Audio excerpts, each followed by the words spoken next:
नमस्कार दर्शक बंधु राजलक्ष्मी मोटिवेशन लाइफ को आपण मानक बहुत सारा स्वागत। मुझे आपण मानक नहीं आसी बहुत सुंदर मोटिवेशन कहानी जहाँकि आपण जीवन को निश्चय बदलाई देव। कहानीटी हेउची संघर्ष माध्यम सफलता।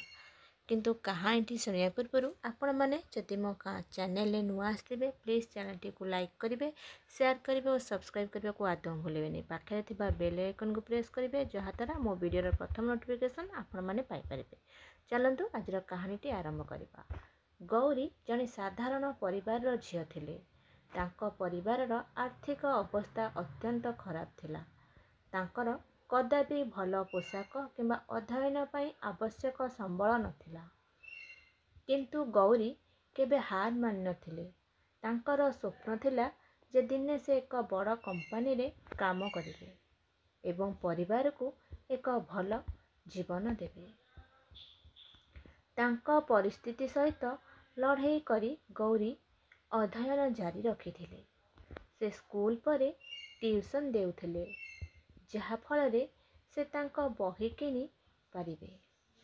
से जाग्रत रही राति रे अध्ययन करुथिले एवं प्रत्येक परीक्षा रे भल मार्क रखिथिले।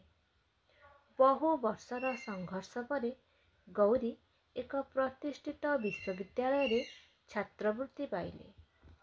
से निजर कठिन परिश्रम एवं धैर्य सहित अध्ययन समाप्त कले एवं शेष रे एक बड़ कंपनी रे चाकरी पाइले। आज से निज परिवार को एक आरामदायक जीवन देछंती। आमे ए कहानी रो शिखिले जे संग्राम बिना कौनसी सफलता नहीं। परिस्थिति जेते कष्टसाध्य हेउना कहीं जदि आपण कठिन परिश्रम करती एवं उत्सर्गीकृत हुंती तेबे आपण निश्चिंत भावरे दिने सफलता पाइबे। आशा करुच्ची आजिर कहानीटी आपण मानकु निश्चय पसंद आस्थिबो।